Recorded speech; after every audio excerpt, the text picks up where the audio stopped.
ये शुरू करते हैं।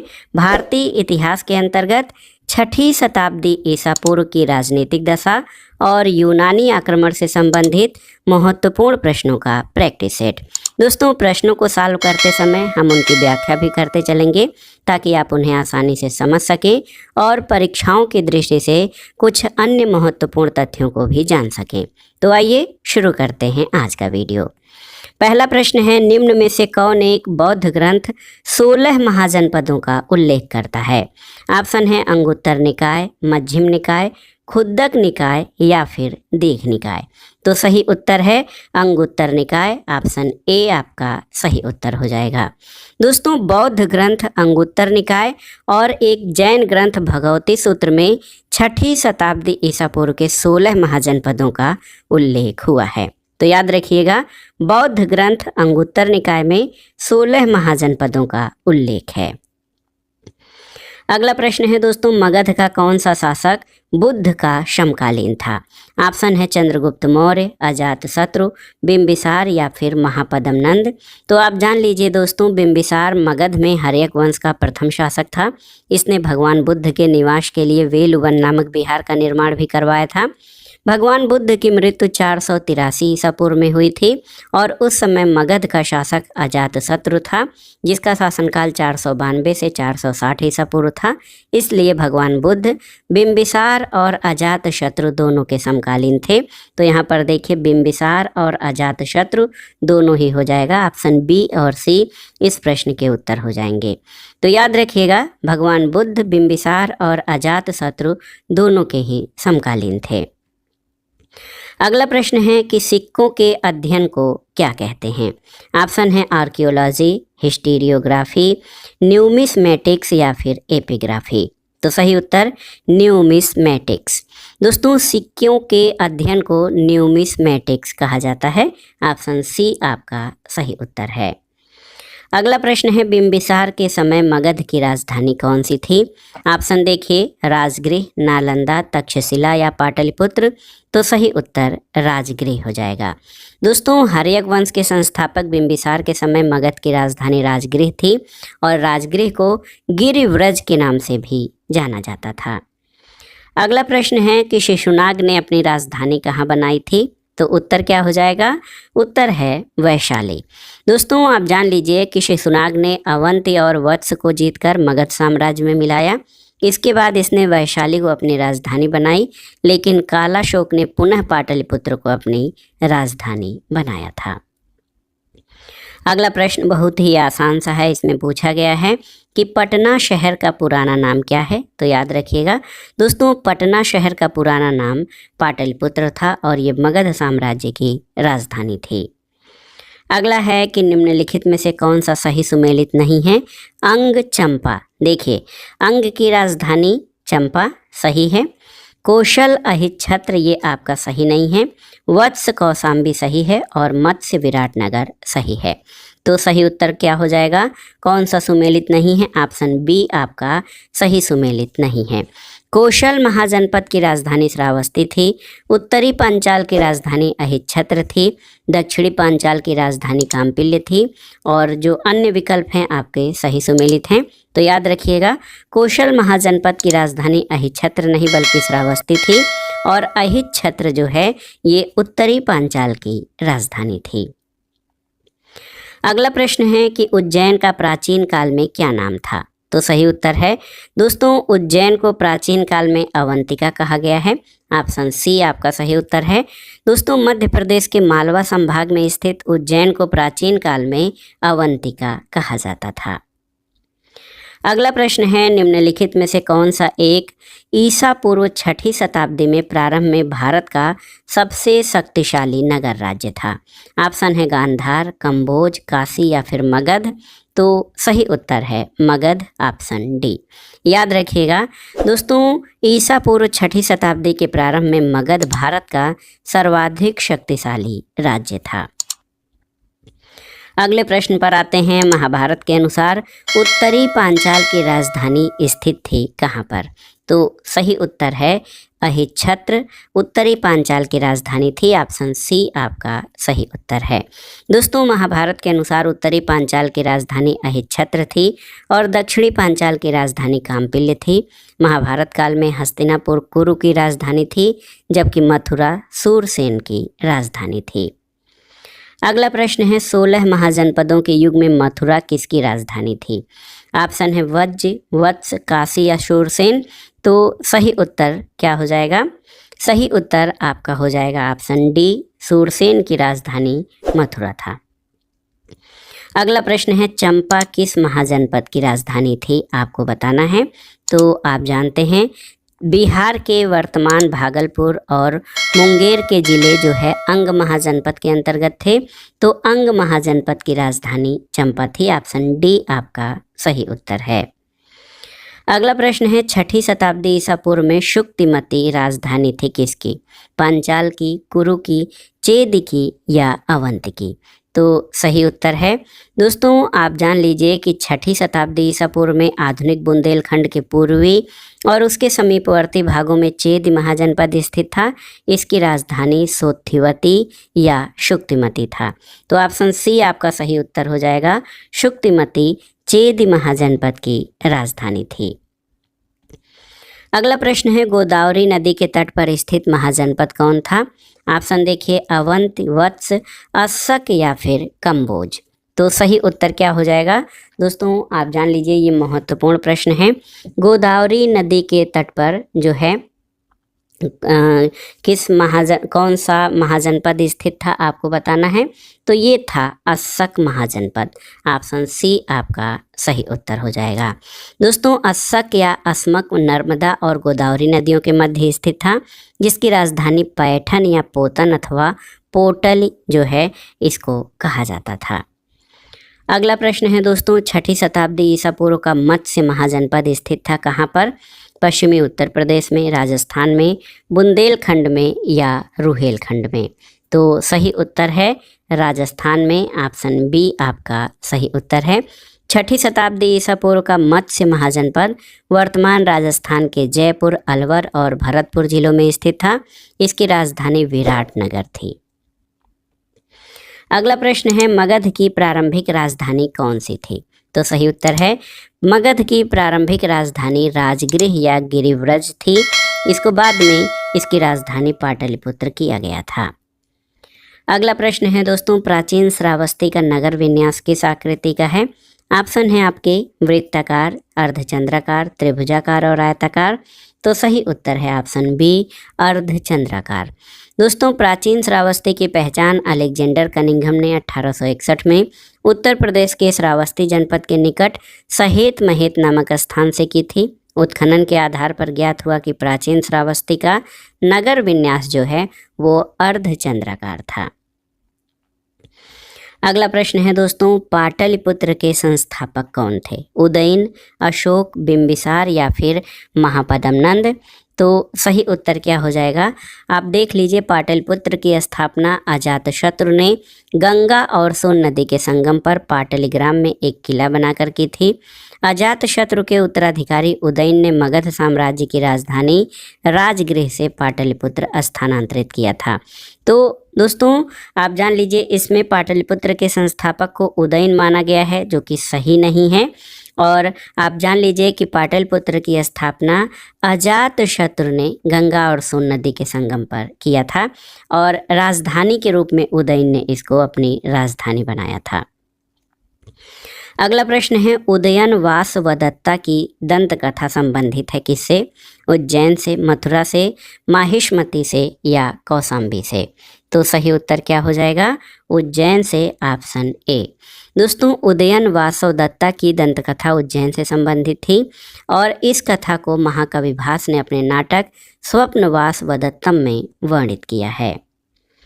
अगला प्रश्न है अजातशत्रु के वंश का नाम क्या था?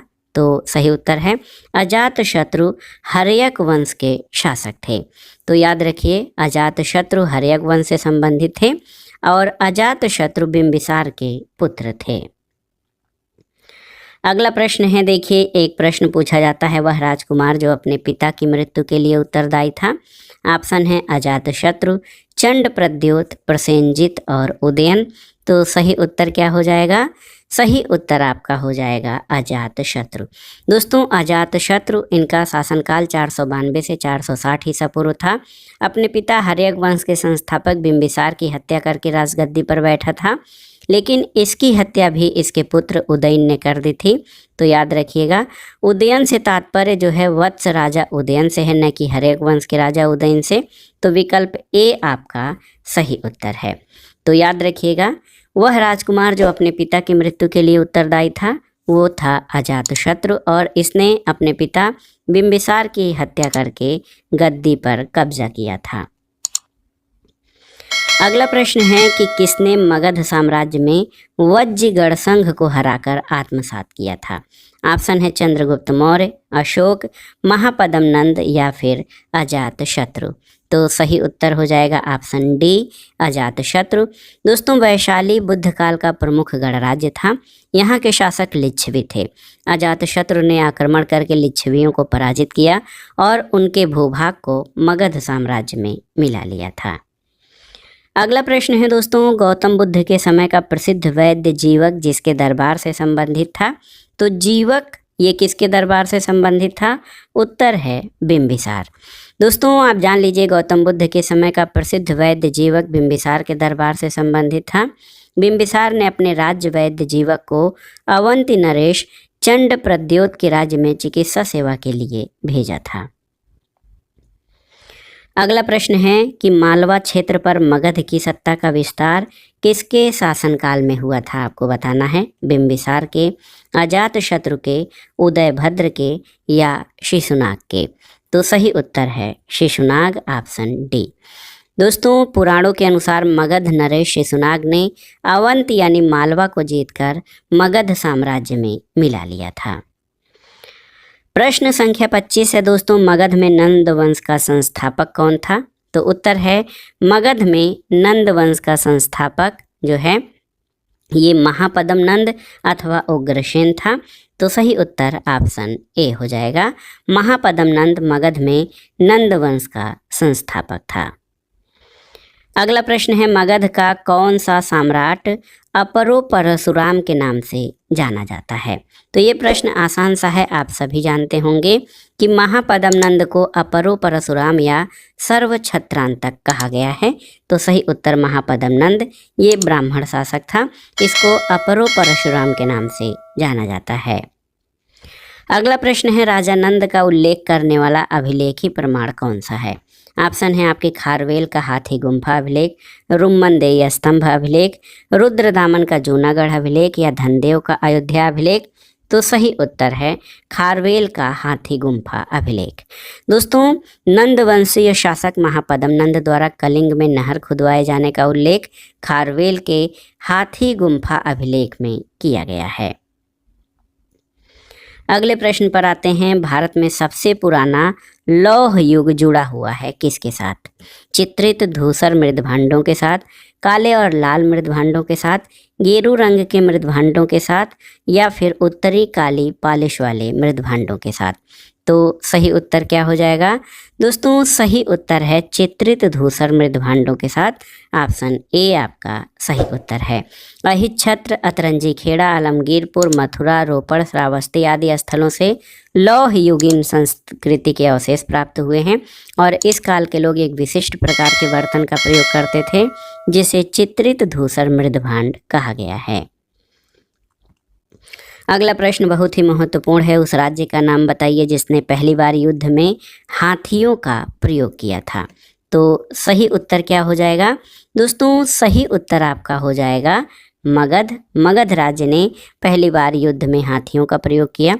मगध राज्य में पाए जाने वाले जंगलों में हाथी पर्याप्त संख्या में थे जिनका प्रयोग मगध सेना में किया गया था।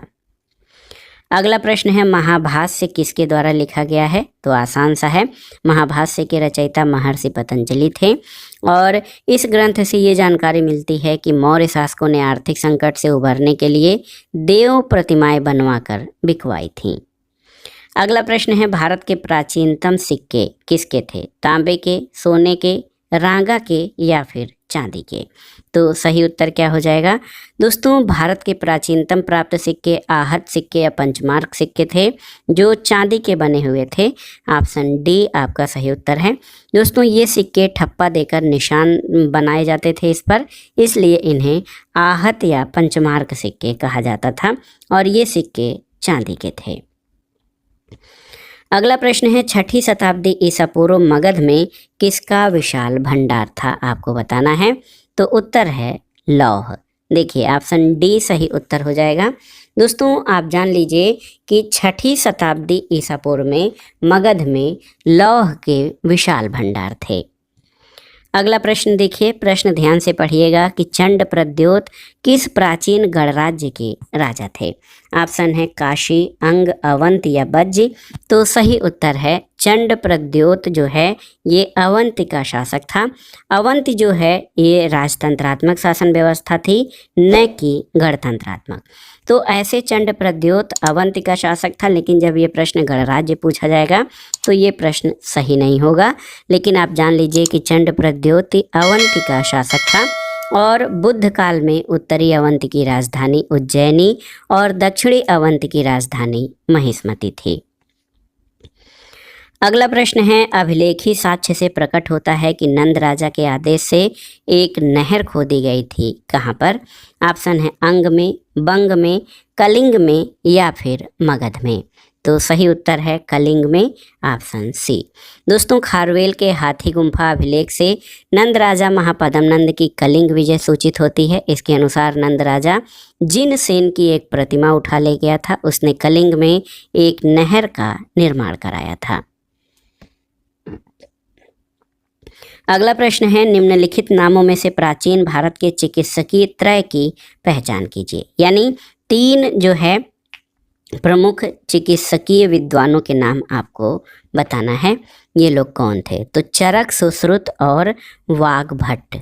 देखिए चरक, सुश्रुत और वाग्भट, ऑप्शन सी आपका सही उत्तर हो जाएगा। देख लीजिए चरक, सुश्रुत और वाग्भट याद कर लीजिए, इनको चिकित्सकीय त्रय के नाम से जाना जाता है। ये तीनों ही चिकित्सक आयुर्वेद में सिद्धहस्त थे। अगला प्रश्न है मगध साम्राज्य की राजधानी पाटलिपुत्र के बारे में कौन सा कथन सत्य है?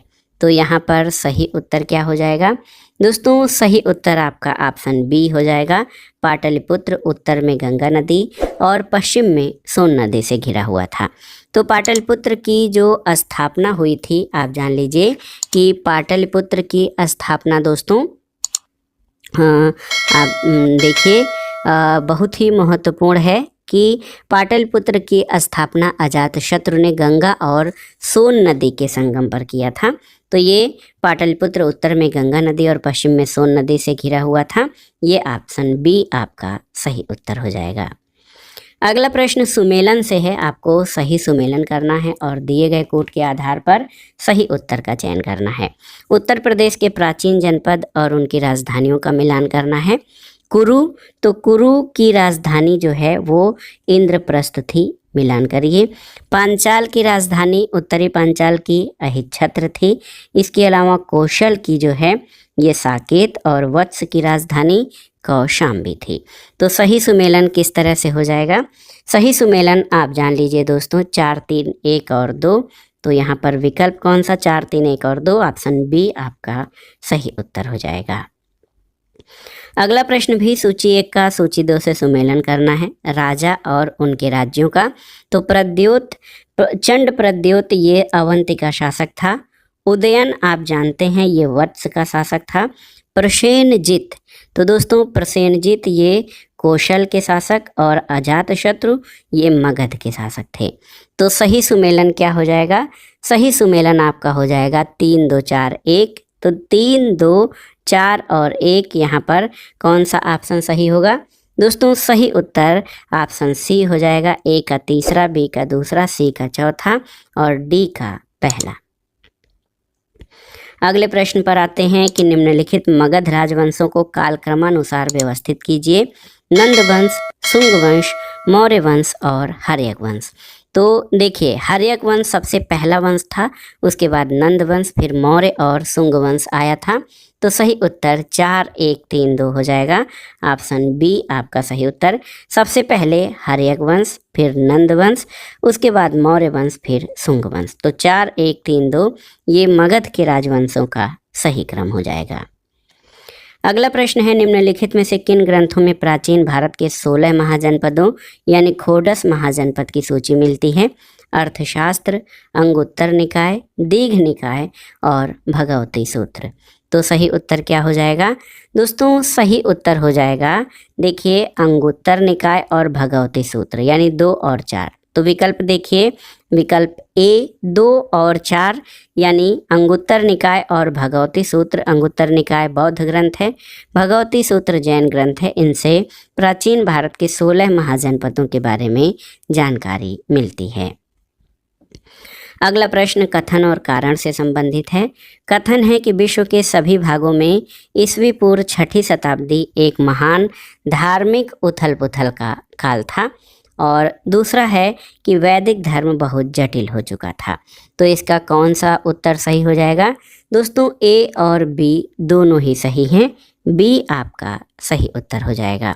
दोस्तों ईसा पूर्व 6ठी शताब्दी में उत्तर भारत की मध्य गंगा घाटी क्षेत्र में कई धार्मिक संप्रदायों का उदय हुआ था और अनेक मत और दर्शन के प्रादुर्भाव हुआ, जिससे बौद्धिक आंदोलन शुरू हुआ था।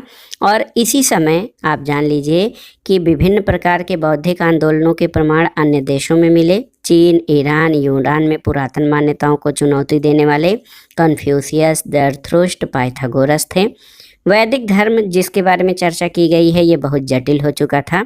मंत्रों की शुद्धता और यज्ञों पर बहुत जोर था, जिससे पुरोहितों का महत्व बहुत अधिक बढ़ गया था और यज्ञों में बहुत धन व्यय होने लगा था और पशु बलि को भी बढ़ावा मिला था। अगला प्रश्न है, कालपी नगर किस नदी के किनारे पर स्थित है? तो उत्तर है यमुना नदी के किनारे पर। दोस्तों कालपी नगर उत्तर प्रदेश के जालौन जिले में स्थित एक स्थान है और ये यमुना नदी के तट पर स्थित है। आप जान लीजिए प्राचीन काल में ये काल प्रियानाथ के नाम से विख्यात था। अगला प्रश्न, सूची 1 का सूची 2 से मिलान करना है। महाजनपद और उनकी राजधानी। तो देखिए मत्स्य महाजनपद जो राजस्थान में विस्तृत था, इसकी राजधानी विराटनगर थी। कुरु महाजनपद की राजधानी इंद्रप्रस्थ। सूरसेन की राजधानी अभी अभी आपने पढ़ा है मथुरा, और अश्मक की राजधानी पोतन थी। तो 3 4 1 2 मिलान करिए। 3 4 1 2 ऑप्शन सी इस प्रश्न का सही उत्तर हो जाएगा। तो दोस्तों ये था 6ठी शताब्दी ईसा पूर्व की राजनीतिक स्थिति से संबंधित महत्वपूर्ण प्रश्न। अब आइए यूनानी आक्रमण से संबंधित कुछ अन्य प्रश्नों को देख लेते हैं। सिकंदर के हमले के समय उत्तर भारत पर निम्नलिखित राजवंशों में किस एक का शासन था? आपको बताना है। आपको बताना है कि सिकंदर के आक्रमण के समय उत्तर भारत पर किस राजवंश का शासन था? नंद, मौर्य, शुंग और कण्व। तो सही उत्तर क्या हो जाएगा? सही उत्तर नंद वंश। दोस्तों नंद वंश का अंतिम शासक घनानंद था, जो सिकंदर का समकालीन था और उसे यूनानी लेखकों ने अग्रमीज कहा है। अगला प्रश्न है कि निम्नलिखित में से मगध का कौन सा राजा सिकंदर महान का समकालीन था? तो सही उत्तर कौन हो जाएगा? नंद वंश का अंतिम शासक घनानंद। ऑप्शन बी आपका सही है कि मगध का जो है नंद वंश का अंतिम शासक घनानंद, ये सिकंदर का समकालीन था। अगला प्रश्न है, उस वीर भारतीय राजा का नाम बताइए जिसे सिकंदर ने झेलम के तट पर पराजित किया था। ऑप्शन है आम्भी, पुरु या पोरस, चंद्रगुप्त मौर्य और महापद्म नंद। तो सही उत्तर है पुरु को। दोस्तों आप जान लीजिए सिकंदर ने झेलम नदी के तट पर पोरस या पुरु को पराजित किया, लेकिन उसकी वीरता से प्रभावित होकर सिकंदर ने उसे अपना मित्र बना लिया और उसे उसका राज्य और कुछ नए इलाके शासन करने के लिए प्रदान किए थे। अगला प्रश्न है, अलेक्जेंडर ने भारत पर कब आक्रमण किया था? तो सही उत्तर है 326 ईसा पूर्व में। तो ऑप्शन ए आपका सही उत्तर हो जाएगा। दोस्तों सिकंदर अथवा अलेक्जेंडर ने लगभग 326 ईसा पूर्व में भारत पर आक्रमण करके हाइडेस्पीज या वितस्ता या झेलम के युद्ध में पोरस को हराया था। अगला प्रश्न है सिकंदर की मृत्यु कहाँ पर हुई थी। ऑप्शन है पटाला, तक्षशिला, बेबीलोन, गेड्रोशिया या इनमें से कोई नहीं। तो सही उत्तर हो जाएगा दोस्तों सिकंदर की मृत्यु बेबीलोन में हुई थी। ऑप्शन सी आपका सही उत्तर है। और उसकी मृत्यु लगभग 323 ईसा पूर्व में बेबीलोन में हुई थी। सिकंदर मेसिडोनिया के क्षत्रप फिलिप द्वितीय का पुत्र था। अगला प्रश्न है कौन सी नदी सिकंदर महान के भारत आक्रमण की सन्निकट पूर्वी सीमा थी। ऑप्शन है सतलज, सिंधु, ब्यास या चिनाब। तो सही उत्तर आपका हो जाएगा ब्यास। ऑप्शन सी सही उत्तर हो जाएगा। दोस्तों ब्यास नदी के तट पर सिकंदर की सेना ने आगे बढ़ने से इनकार कर दिया था, यहीं से वो वापस लौट गया। अतः ब्यास नदी सिकंदर महान के भारत आक्रमण की सन्निकट पूर्वी सीमा थी। अगला प्रश्न है किस यूनानी इतिहासकार को इतिहास का जनक कहा जाता है, आपको बताना है। ऑप्शन है आर्किमिडीज, हेरोडोटस, यूक्लिड या हिप्पोक्रेटस। तो सही उत्तर है इतिहास का जनक हेरोडोटस को कहा जाता है। 5वीं शताब्दी ईसा पूर्व में उसने हिस्टोरिका नामक पुस्तक की रचना की थी।